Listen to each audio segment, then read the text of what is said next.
การเฮือนซ่านมันโอ้คักขนาดเลยนะนี่เห็นบ่เฮือนถึงว่าจะเป็นเฮือนรุ่นใหม่แต่ว่าก็ยังเฮ็ดเฮือนเป็นเวลามีเวียกมีงานต่างๆผู้เป็นนายบ้านหรือว่าเป็นผู้ใหญ่บ้านพ่อบ้านเนาะเขาจะใส่โทรโข่งนี่ในการเป่าประกาศข่าวพี่น้องเอาไว้ต้มเด้อผู้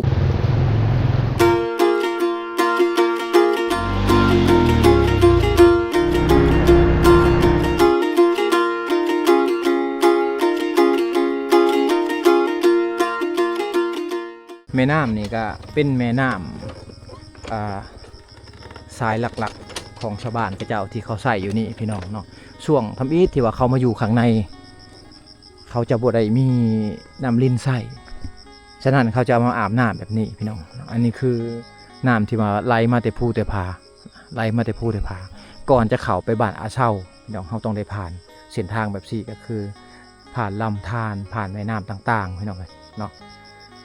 ในช่วงฤดูฝนอาจจะขามยากแน่พี่น้องเพราะว่าน้ำไหลมาแต่ภู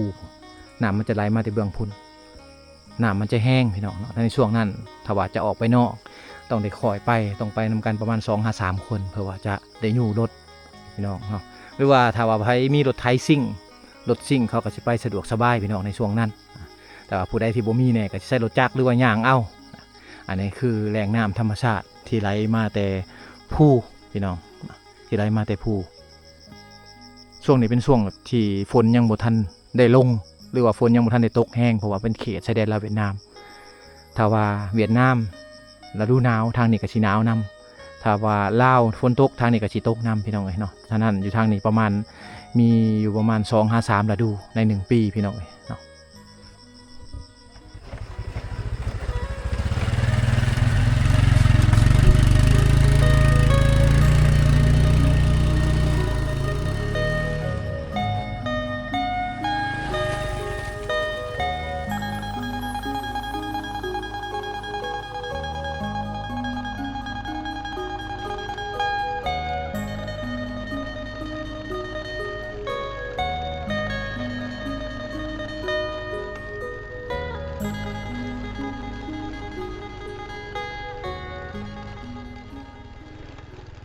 กับสัตว์ทายพ่อแม่พี่น้องอีกเท่านึงอันนี้ตอนนี้บอโนดมาหอดบ้านตันดีแหละพี่น้องหมู่บ้านตันดีก็เป็นหมู่บ้านหนึ่งที่ว่าอยู่ข้างในคุณเขาคือกันอยู่ในเมืองสมุยแขวงสารวันพี่น้องเนาะอยู่ทางภาคใต้ของลาวเฮาเดี๋ยวบอโนดก็บอกคุยจะพาพ่อแม่พี่น้องย่างเลาะเบิ่งบรรยากาศหมู่บ้านเพื่อนพี่น้อง หมู่บ้านตันดีเป็นหมู่บ้านหนึ่งที่อยู่ข้างในคุณเขาพี่น้องเนาะเป็นหมู่บ้านดั้งเดิมของคนชนเผ่าปะโกกอโดที่ว่าเพิ่นอาศัยอยู่ทางนี้ทางนี้ยังเข่งเรื่องฮีตคองประเพณีพี่น้องก็คือการนับถือผีว่าจะเป็นถือผีบรรพบุรุษพี่น้องผีไห่ผีนาผีสวนต่างๆถ้าว่าเขาจะเฮ็ดหยังทุกอย่างต้องได้ครอบต้องได้เฮ็ดตามประเพณีของบ้านเขาซะก่อนก็คือการครอบผีการไหวผีพี่น้องเลยเนาะเอานี่คือบ้านตันดีเป็นหมู่บ้านสาธารณสุขแบบอย่างพี่น้องเนาะที่มีห้องน้ำแล้วอันนี้มีห้องน้ำแล้วนะอยู่ในเมืองสมุยแขวงสารวันแต่ละบ้านมันจะมีเป็นป้ายแบบสีใส่ให้เนาะคือบ้านที่ว่ามีห้องน้ำมีสุขศาลามีห้องหำห้องเฮียนพี่น้องเนาะจะมีแบบนี้แต่ว่าห้องหำห้องเฮียนเพิ่นนี้จะไปเฮียนอยู่บ้านอาเซาพี่น้องเนาะบ้านอาเซาที่ว่าบ้านที่บ่โนดไทยทำให้พ่อแม่พี่น้องได้เบิ่งหันห่างกันประมาณ1 กิโลเมตรพี่น้องเลยเนาะเด็กน้อยอยู่บ้านตันดีนี่ต้องได้ย่างไปเฮียนอยู่พุ่นบางคนมีรถมีรถกะขับรถไปถ้าผู้ใดบ่มีกะย่างเอาพี่น้องเอ้ยเนาะหมู่บ้านนี้เป็นหมู่บ้านดั้งเดิมการดำรงชีวิตอยู่ทางนี้ก็เป็นการดำรงชีวิตแบบเดิมๆพี่น้องเนาะเห็นเฮือนแบบซี่อันนี้จะบ่แม่นเฮือนคนเด้อพี่น้องเนาะอันนี้จะบ่แม่นเฮือนคนจะเป็นเฮือนที่ว่าเขาไหวผีพี่น้องเนาะเป็นเฮือนเห็ดหีดเห็ดคลองเพิ่นนะตัวนี้นะจะเป็นเฮือนที่คลองเพิ่นบ้านหนึ่งจะมีอยู่ประมาณ2-3 หลังคาเฮือนที่ว่าเพิ่นสร้างเฮือนขึ้นมาแบบนี้ให้ผีอยู่พี่น้องเนาะอันนี้ก็คือกันนะอันนี้ก็คือเฮือนที่ว่าเพิ่นเห็ดหีดประมาณเดือน12กินหงะชาวบ้านก็เจ้าจะเห็ดหีดนี่แล้วก็เชิญพี่น้องมาแต่เวียดนามแน่เชิญอยู่ฝั่งลาวแน่เพื่อว่าจะมาเห็ดหีดคลองนำการกินหงะการกินหงะก็คือการเห็ดบุญให้กับพี่น้องที่ว่าล่วงลับไปแล้วพี่น้องเนาะ ให้กับญาติพี่น้องหรือว่าพี่บรรพบุรุษนั่นเองพี่น้องเอ้ยเนาะที่ว่าล่วงลับไปแล้วอันนี้คือการกินงะหรือการเฮ็ดบุญอันนี้เป็นเฮือนที่ว่าเฮ็ดการกินงะหมู่บ้านนี้จะเป็นหมู่บ้านที่ว่ามีไฟฟ้าแล้วพี่น้องมีไฟฟ้ามีน้ำลิ้นใส่คนในเขตนี่เขาจะฟังเกี่ยวกับเพลงแบบสี่เนาะก็คือเพลงแดนแล้วก็เกี่ยวกับเพลงไทยพี่น้องเนาะนี่บอกเพลงเขาเจ้าเขาจะฟังเพลงแบบสี่แหละพี่น้องเลยเนาะ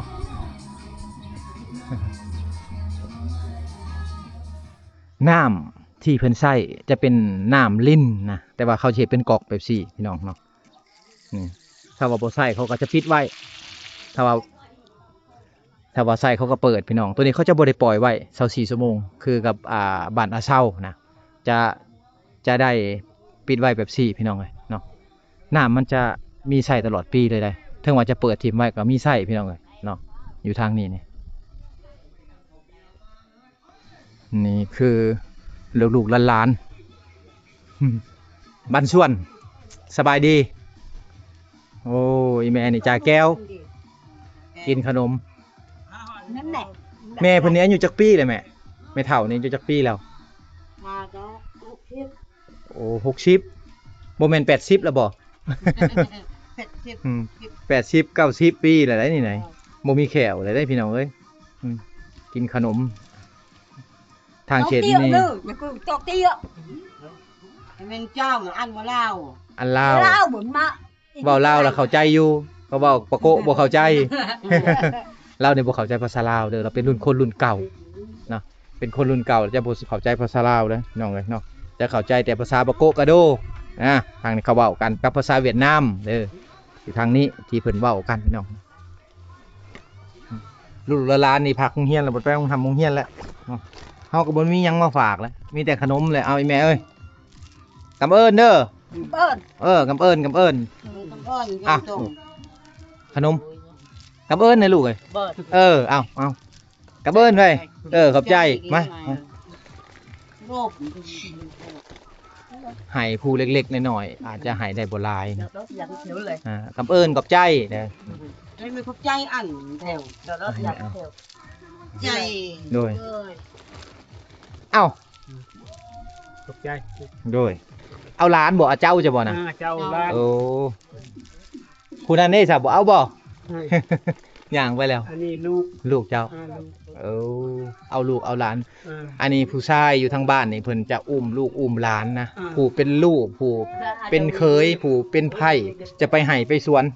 เนาะในช่วงนี้ผู้เป็นพ่อเฒ่าแม่เฒ่านี่เอาลูกเอาหลานอยู่เฮือนอยู่ซ่านเอาขโมยขอบใจพ่อเอ้ยเขาย่างเราบ้านนี่เด้อโดยถึงว่าจะอยู่ข้างในเลิกแต่ว่าบ้านเพิ่นก็มีไฟฟ้าพี่น้องเนาะทางนั้นจะเป็นเด็กไซตี้น้อยนึงเปิดเพลงตี้ฟัง สุดท้ายก็จะเป็นเพลงไทยแล้วก็ที่เป็นเพลงที่ว่าอันนั้นพี่น้องเป็นเพลงแดนซ์นะสุดท้ายเด็กน้อยในเขตชานเมืองของลาวเขาจะฟังอันนี้สุดท้ายเขาจะฟังแบบสี่พี่น้องเนาะ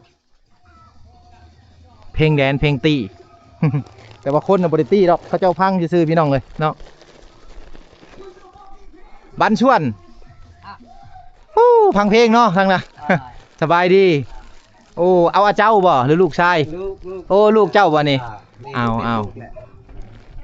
แก้วลูกเอ้ยแก้วจ่าแก้วบ่มาจ่าแก้วมาเอาแก้วแล้วก็กำเอิญนี่ลูกขอบใจนี่ไหม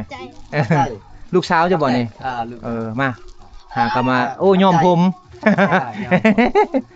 เดี๋ยวเอาเดี๋ยวเบิ่งเพิ่นพากันย้อมผมนี่ย้อมผมสียังนี่ล่ะสีดำแต่ก่อนย้อมสีแดงกันบ่นี่ย้อมขึ้นย้อมขึ้นสีแดงนั่นตัวนี้มันลิ้นสงกรานต์ทางนี้เนี่ยเขาลิ้นสงกรานต์แล้วเขาย้อมสีแดงเลยผู้หญิงผู้ชายบัดนี้ไปเข้าโรงเรียนอาจารย์ให้ย้อมขึ้นนี่เห็นบ่อาจารย์บ่ให้ได้มีแต่อันผมแดงแต่ผมดำตัวนี้ให้เลยผมดำแล้วบ่ให้ผมแดงแล้วให้บ่ให้ย้อมอาจารย์จะให้แล้วเขาจึงย้อมดำขึ้นพี่น้องเลยเนาะ นะอันนี้ทางนี้ห้องว่าอะดื้อคือกันบ่ ดื้อเออไปปลูกบ้านน้ำเข้านะ ไปหาอยู่หากิน หากินกันได้อันปลูกข้าวอันนี้ ปลูกข้าวอันนี้ของไผนี่ ของค่อยนะ หมัดใส่แอวเลยเนาะ ใจ เพิ่นเขาจะนี่ไรผู้หญิงเด็กน้อยชนบกเขาจะหมัดใส่แอวจังซี่ เปรี้ยวนะ หมัดใส่แอวบ่เปรี้ยวเปรี้ยว หมัดใส่แอวแบบซี่พี่น้องเอ้ยเนาะ และอันนี้เขาห้องยังไง นี่นะปลูกข้าว โอ้อันนี้แนวซักเขาถือไปนำถ้าเทียบเหมือนกับบ้านเฮาก็สิเป็นเสียมพี่น้องเนาะเป็นเสียมแนวขุดหั่นน่ะพี่น้องเนาะทางว่าภาษาทางไทยบ่โนดก็บ่ฮู้คือกันว่าแม่นหยังทางบ้านบ่โนดจะห้องว่าเสียมแนวแนวขุดดินหั่นน่ะพี่น้องเนาะแบบนี้แต่ว่าชาวบ้านเขาเฮ็ดเองอันนี้เองเขานะอันนี้คืออะดื้อนี่เขาสานเองเลยเนาะสานเองเห็นเองมัดใส่แอวนี่แหละเวลาไปหาอยู่หากินก็ใส่ตัวนี้สุดแล้วจะเห็นในชนบทหรือเขตชานเมืองจะยังหลายพี่น้องทางนี้ใส่รถเวียดนามเนาะใส่เวียดนามรถเวียดนามนะ ใส่รถเวียดนามทั้งหมดเลยแพงอีนี่นะ รถลาวแพงกว่าร ถเวียดนามพวกแพงได้แหละ พอได้ขี่เนาะ อ่าร ถเวียดนามถือกว่าพี่น้องเลยรถเวียดนามถือกว่าราคาถือกว่านะเพิ่นก็ใส่รถเวียดนามเอากลับไปก็สะดวกสบายอยู่ขำไปเวียดนามก็สบายใส่รถคันนี้แหละในการขามแต่ว่าเป็นรถลาวเฮาต้องได้เห็นหนังสือขามยากเนาะโดยเอาขอบมุกขอบใจพ่อเอ้ยทั้งนี้นี่แม่นเขาจะเขาจะฟังเพลงไทยเลยพี่น้องเนาะเพลงแบบสายตีกัน อยู่ทางเขตชนบทลาวเฮาก็มีหลายบ้านที่ว่าฟังหลายๆบ้านบ่ได้ฟังพี่น้องเอ้ยเนาะแต่สุดท้ายเฮามาในเขตทางใต้นี่จะได้ยินแบบสี่หลายนะถึงว่าจะเป็นหมู่บ้านชนเผ่าปะโกะกะโดบ่เข้าใจภาษาทั้งฝั่งลาวหรือว่าบ่ได้เข้าใจภาษาทางฝั่งไทยแต่ว่าเขาก็ยังฟังพี่น้องเขาจะเข้าใจแต่บางคำเท่านั้นเขาจะเข้าใจแต่บางคำเท่านั้นพี่น้องเอ้ยเนาะคนรุ่นเก่ายังบ่เข้าใจเลยเพลงแบบสี่นี่ มาในช่วงนี้ก็คือช่วงที่ว่าเขาเจ้ากำลังปลูกยาสูบแล้วก็เอายาสูบมาตากแห้งบางหมู่บ้านนี่เขาเจ้าจะขายพี่น้องอันนี้คือเพิ่นตากเอาไว้สูบเองส่วนหลายจะเป็นผู้หญิงในการสูบทางนี้จะห้องว่าฮืดพี่น้องเอ้ยเนาะก็คือใบยาสูบใบฮืดนั่นเองนะตากแบบนี้แหละพี่น้องเป็นยาออร์แกนิกที่ว่าชาวบ้านเขาปลูกเองบ่ได้เสียเงินซื้อยาสูบโรงงานคือเฮาอันนี้คือเฮือนคือซ่านเพิ่นพี่น้องเนาะบรรยากาศเฮือนซ่านเพิ่นโอ้คักขนาดเลยนะนี่เห็นบ่เฮือนถึงว่าจะเป็นเฮือนรุ่นใหม่แต่ว่าก็ยังเฮ็ดเฮือนเป็นเฮือนรุ่นเก่านะสร้างในปัจจุบันแต่ว่าลักษณะเฮือนซ่านก็ยังเป็นลักษณะเฮือนซ่านที่ว่างามพี่น้องเนาะบักงามเลยเด้นี่เฮือนหลังนี้ก็บักงามเลยนะบ้านเฮานี่มันบ่มีแหละพี่น้องการเฮ็ดเฮือนแบบซี่เนาะถ้าว่าเฮาอยากเห็นเฮือนแบบซี่เฮาต้องได้เข้ามาในชนบทข้างในเลิกพี่น้องเอ้ยเฮาจึงจะได้เห็นเฮือนแบบนี้ได้นะนี่เห็นบ่เฮือนหลังนี่ส่วนหลายสีที่เขาจะทาเป็นสีแดงสีฟ้าสีขาวพี่น้องเนาะบางคนก็สิทาหมดหลังเลยนะเฮือนหลังใหม่จะมุงสังกะสีหรือว่ามุงกระเบื้องทั้งหมดแล้วพี่น้องเนาะแต่เมื่อก่อนนี่จะเป็นเฮือนที่ว่ามุงหญ้าคามุงใบตองข้อมุงใบไว้พี่น้องแต่เมื่อก่อนเฮือนซานเพิ่นอยู่ทางเขตนี้แต่ว่ามาในปัจจุบันก็ถือว่าเลื่อนหายไปจากการเวลาการถึงมีถนนมีไฟฟ้าเข้ามาถึงเฮือนถึงซานแล้วการสะดวกสบายก็คือการพัฒนาหมู่บ้านให้มันคงกว่าเก่าพี่น้องเนาะก็คือการเฮ็ดเฮือนที่ว่าหลังใหญ่กว่าเก่ามันคงกว่าเก่าพี่น้องเนาะโอ้บันชวนนี่แม่ โฮมเดอะอยู่นี่บ่โฮมเดอะก็อยู่นี่บ่โฮมเดอะงวยเดอะก็อยู่นี่โอ้อาบน้ำดื่มยังอยู่นี่เลยพี่น้องเนาะอยู่วังนี้เพิ่นเว้านะเป็นน้ำลิ้นนะแม่เนาะมาแต่ผู้เพิ่นบ่นี่นะมาแต่ผู้บ่น้ำนี่โอ้น้ำห้วยแต่ผู้เออ เอาห้วยแต่ผู้แมนน้ำต่อมาแต่ห้วยแต่ผู้เพิ่นว่าเขาเจ้าจะเฮ็ดเป็นอ่างไว้ก็ต่อมาในหมู่บ้านเพิ่นเขาจะห้องว่าน้ำลิ้นทางนี้พี่น้องใส่ได้ตลอดปีบ่ใส่ก็มอดไว้เนาะนี่ใส่กรอกเรียบร้อย สบายดีลูกๆหลานๆอยู่เฮือนอยู่ซ่านบ่ได้ไปให้ไปสวนนั่นแม่ก็เข้ากับสิดินอยู่เฮือนอยู่ซ่านแบบซี่พี่น้องเนาะลูกๆหลานๆอยู่เฮือนอยู่ซ่านแบบนี้นี่เขาจะฮู้จักควมได้เขาจะบ่ได้ไปลิ้นไกลคือแบบเด็กน้อยในเมืองเฮา เขาจะหลิ่นตามเดินบ้านตามบริเวณบ้านเขาเจ้าเท่านั้นพี่น้องเขาจะบริลิ่นย่างออกไปทางป่าทางดงนะเขาย่านเพราะว่าพ่อแม่เขาเจ้านี่จะสอนให้ย่านคนภายนอกที่ว่าจะเข้ามาลิ่นบ้านเขาหรือว่าให้ย่านโลกภายนอกพี่น้องเนาะเขาจะสอนลูกเขาจะไว้แต่อายุยังน้อยๆแบบนี้โอ้ทางนี้เขาเจ้าเบิ่งโทรทัศน์เบิ่งทีวีพี่น้องสัญญาณเน็ตยังบ่ได้เด้อพี่น้องเนาะถ้าจะโทรศัพท์นี่พอโทรได้แต่ว่าอินเทอร์เน็ตดินบ่ได้ต้องไปพุ่นแหละไปบ้านพินเซออกไปนอกๆพุ่นพี่น้องวังหัวผู้พุ่นเนาะจึงโทรหาพี่น้องได้จึงโทรวิดีโอคอลได้นะ อันนี้คือโดยเนี่ยพี่น้องหรือว่าเขาหน้าเนาะโดยหน้านะตัวนี้เขาหน้าเขานี่จะเป็นเม็ดน้อยๆแบบสี่เขาหน้าเขาจะบ่ได้ใส่ปุ๋ยพี่น้องเนาะเขาจะบ่ได้ใส่ปุ๋ยกันเลยว่ามันจะเป็นเม็ดน้อยๆแบบสี่เขาจะตากแห้งไว้บ้านเขาเจ้านี่เป็นหมู่บ้านที่ว่าสะอาดพี่น้องเนาะสะอาดเดินบ้านเขาสังเกตมึงเลยสะอาดเลยนะแต่บ่มีหอยขี้เหงื่อขี้ดินขี้เหงื่อแบบเปื้อนพี่น้องเนาะทางนี้เป็นหมู่บ้านที่ว่าทันสมัยได้แล้วมีไฟฟ้าการตำเขาก็จะบ่มีนะจะมีแต่การซีเขาพี่น้องเอ้ยเนาะ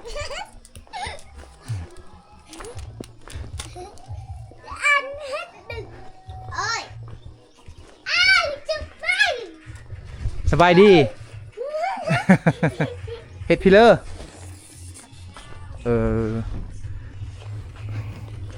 ขายเลยสบายดีโอ้จะเป็นลูกไผ่บ่เป็นกระมุนบ้านนี่บ่กูสาวบ้านนี่บ่เพิ่นบ่ได้ไปให้น้ำเขาบ่บ่ได้ไปอยู่เฮือนเอาน้องยังบ่ทันได้แต่งงานเป็นผู้สาวน้องชื่อยังเจ้าชื่อยังเจ้านะลินดาชื่อลินดาโอ้ลีดาโอ้อายุจักปีแล้ว15 ปีอ้าว15 ปีอยู่ทางนี้กำลังเป็นสาวพี่น้องคนทางเขตชนบทลาวเฮานี่ประมาณ15 ปีเริ่มสร้างครอบครัวแล้วเด้เนาะมีผู้บ่าวมาล้มอยู่บ่มีบ่ผู้บ่าวมาล้มบ่มีโอ้จังน้อยก็มีแหละผู้บ่าวมาล้มเนาะ น้องลินดาอายุ15 ปีอยู่บ้านตันดีพี่น้องเพิ่นบ่ได้ไปให้ไปสวนมื้อนี้เพิ่นอยู่เทิงแหละอินเทอร์เน็ตได้บ่อินเทอร์เน็ตโอ้บ่ได้มีแต่โหลดมาเบิ่งซื่อๆไปโหลดอยู่ไสเน็ตไปใช้อยู่ไสจึงได้อยู่นอกกูบ่อยู่เมืองพูไปโหลดอยู่เมืองสมุยแล้วมาลินอยู่บ้านโอ้วิดีโอทุกอย่างที่ว่าน้องๆเพิ่นเบิ่งนะก็คือเพิ่นไปโหลดอยู่ในเมืองสมุยแล้วก็มาลินอยู่บ้านบัดนี้ไกลเนาะเยิงเนาะก่อนจะได้เบิ่งคลิปก็จะได้โทรหาผู้บอกผู้บ่าวก็โทรบ่ได้แล้วอยู่ในบ้านจังซี่นี่ ไว้ต้มมีอยู่ทางนี้เขาห้องยังมีนี่ภาษาปะโกะเขาห้องยังมีเตียวโอ้ห้องว่ามีเตียว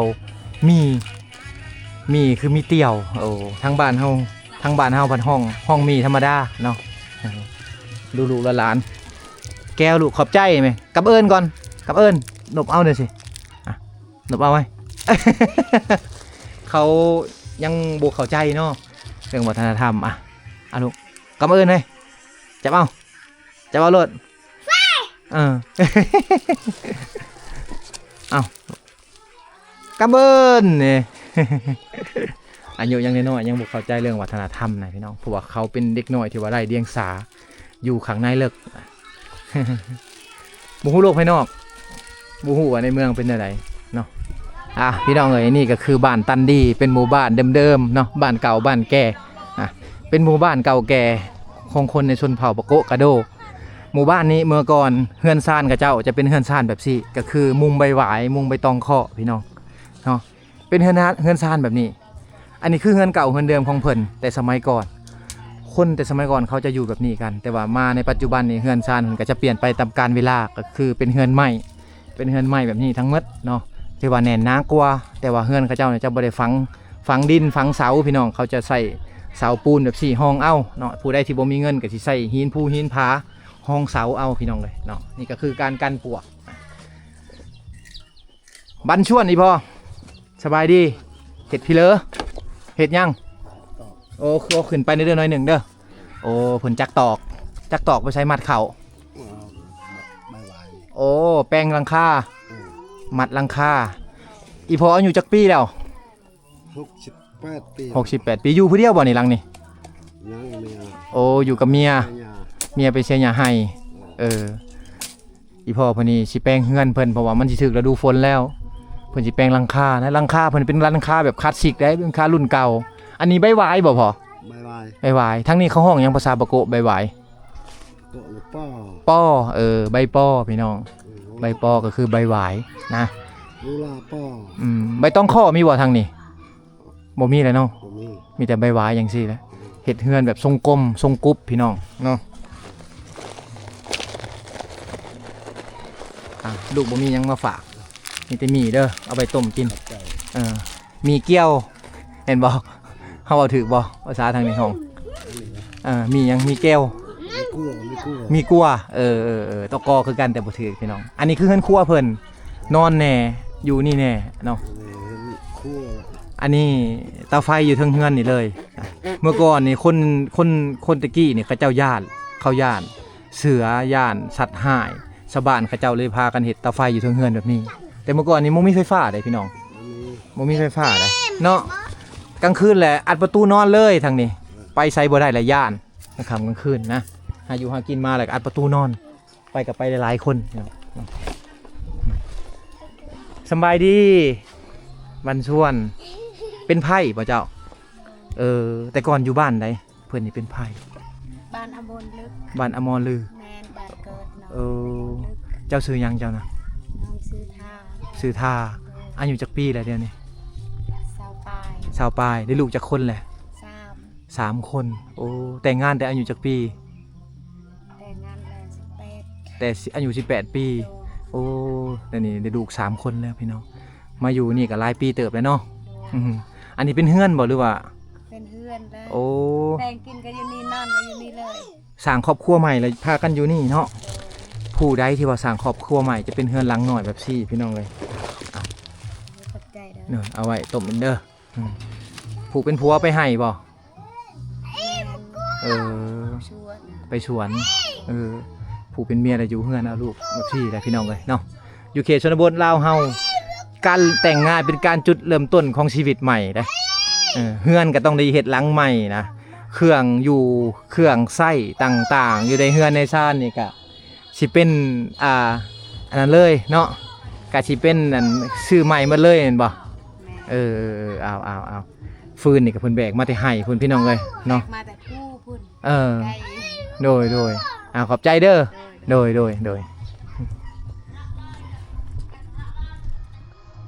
เดินกลางบ้านเขาเจ้านี่เป็นเดินที่ว่าเขาจำสำหรับเขาเจ้าว่าเฮ็ดฮีตพี่น้องเลยเนาะเวลาเขาเจ้าเฮ็ดฮีตนี่เขาจะเฮ็ดฮีตนี่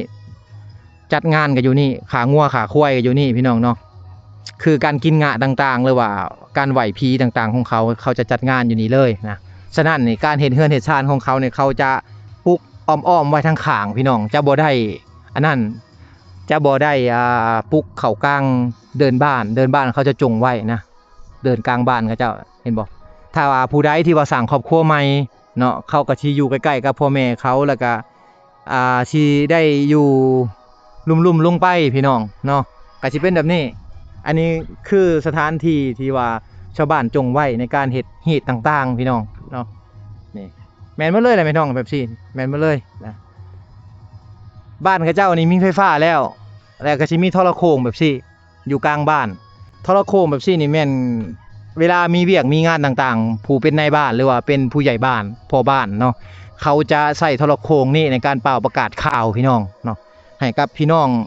อยู่ในหมู่บ้านในฮู้จักเขาจะบ่ได้ใช้โทรศัพท์คือบ้านเฮาใช้แอปส่งหากันบ่พี่น้องท่านนี้จะใช้เป็นโทรโข่งเลยนะในเขตชานเมืองในเขตชนบทจะใช้แบบซี่แต่ว่าอยู่ในเขตตัวเมืองเนี่ยเขาจะใส่เป็นแอปส่งหากันเอาพี่น้องเอ้ยเนาะเอา